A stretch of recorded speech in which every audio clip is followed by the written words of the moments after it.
So this is dollar cost averaging, for instance. This is what it is. So let's say, for instance, you are buying RIF. You research a particular coin, and you know that coin will do well in the long term. Let's assume RIF is the coin you research about, and you know that this RIF will give you $5 on a long term, but the current price is at 0.8. So let's say, for example, you spent $100 in buying at 0.8, right? Then the coin now pumped to 0.95, pumped to 0 and dropped to 0.75. You'll be at loss at this particular point. Okay, so what you do, or let me say you dropped out to 0.65, you'll be at loss at this particular point. So what you do with dollar cost averaging is this: you buy every dip, you buy every opportunity, because you know that on the long term this coin will give you $5 on the long term. So you buy each of every opportunity to buy every dip that comes your way. So at this point again, you now buy another $100 worth of RIF at 0.65, right? So it now pumped again to maybe 0.7 region. So it went to 0.75 region and dumped to maybe 0.52 again. Then you now spend another $100 to buy, because you have full faith on the project and in the long run to give you this $5 price on the long run. So you buy again at this 0.52 region. Okay, so then after the 0.5, the coin now do some magic, go down, go up, go down, go up. Then at the end of the day, not land at your initial target of $5. Right? So what dollar cost averaging does this for you? So it gives you the total average cost you use in buying. So instead of spending $100 to into the trade for one time trade, maybe to $5, we ride from 0.8 to $5 with $100.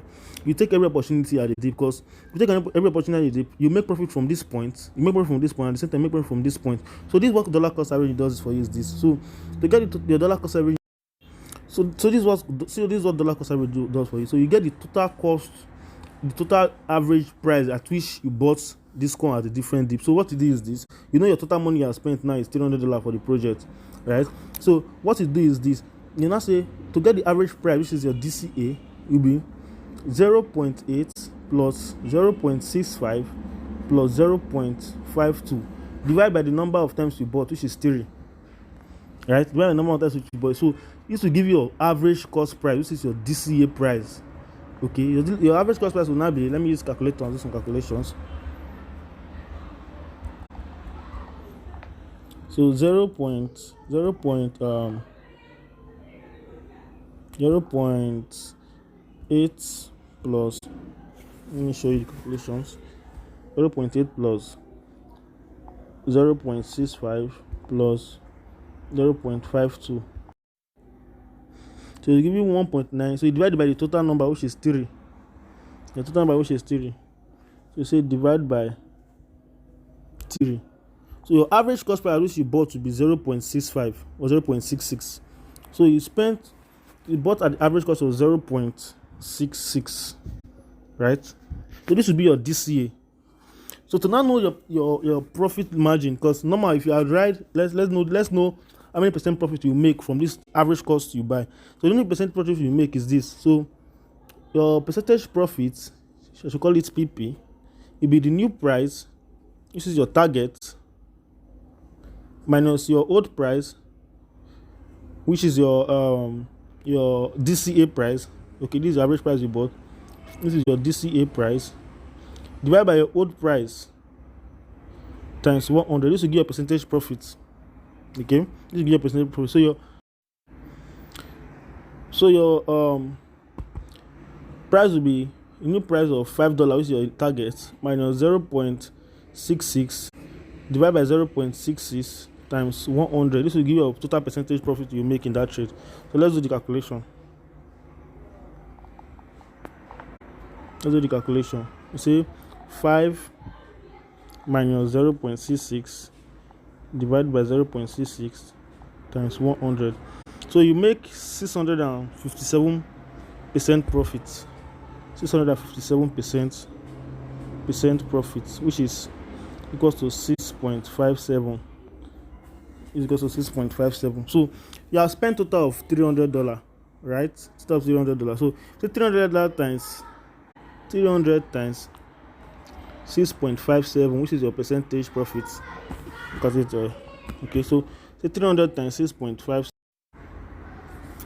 So 6.57 times 300, which is the total money you spent. So your profit will be $1,971. $1,971. This will be your total profit. So if you add it to your capital, the total profit plus capital will be plus 300. So total profit plus capital will be like 2,271.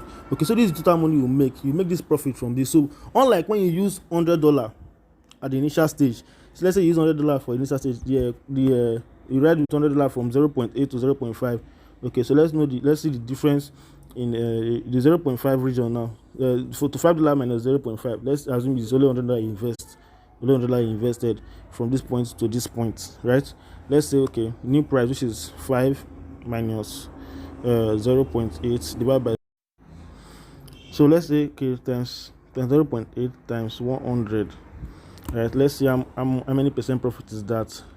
It will still be a huge percent profit, but unlike the money you make from this one, it will be different. Let's see, it will be different. So 5 minus 0.8 divided by 0.8 times 100. Okay, so you make 525 percentage profits. So it's divided by 100 times $100. So you make a total of, is your profit 525 be your profit plus what's it called, plus $100 you spend. So your total money will be 625. So you see the difference. So if you do D.C.A, buy at every dip, you make total of 2,207. But if you just buy one time and ride from that 0.8 to 0.5 without $100, you make this. So you see, you make this amount with your $100 riding from 0.8 to $5. But if you buy every dip, which you spend total of 300, you get it. So even if you spend 300 at once riding from year to year, it's the same thing, you get close to the same amount, right? But you are not risking it all at this instant. If you are doing DCA, meaning you don't want to risk all at once. You trust the project, but you don't want to risk all at once. You want to go in little by little at every dip till you rise to the end, which is your target. I don't know if you understand. So this is what DCA is all about. DCA helps you to buy every dip of a good project which you trust and you are trying to get to your target. So on the process of getting to your target, you make profit from year. You see that automatically you're making from year to year to 5, year to 5, year to 5. Unlike when you go all in once, you just wait from year to year. Okay, so it's kind of similar, but it will help you manage your portfolio more better and help to, because if the price is dropping from year to year, if the price is rising, so you make profit riding from 0.6 to year, okay, then from 0.5 to this point, okay, you make it from here, but you know that there is little profit you get from here. So just trying to balance your portfolio from year to year before you now ride the final ride from year to year.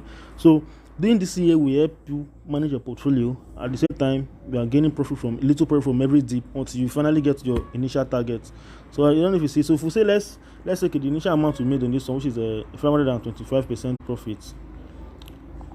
Let's do some calculation. Let's see the little difference. So 525% divided by 100. Let's say we'll go all in once with $300 at the initial stage times 5.25. See what we'll make. 1575 plus our 300. Plus our $300 we used to go all in one. See, we'll make 1875, right? So we'll go all in one once, we'll make 1875. But if we do this, so unlike buying the dip, right? So we'll make, if we go $300 all in once, if we use $300 once to buy, right? Let me point another place. So if we use $300 once to buy from that 0.8 region to $5 region, right? We'll make a profit of 525, which is 52.5, right?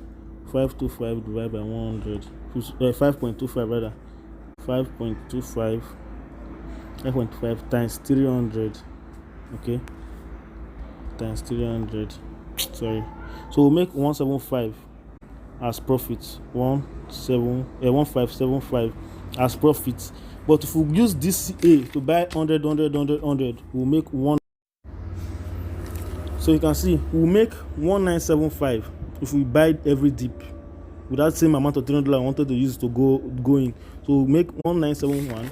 But if you buy once from that $300 region, we just make one, so you get like extra $400 plus in profits. You get, so this year we have to maximize profit at the time, protect your portfolio as well. So I hope you understand the difference now.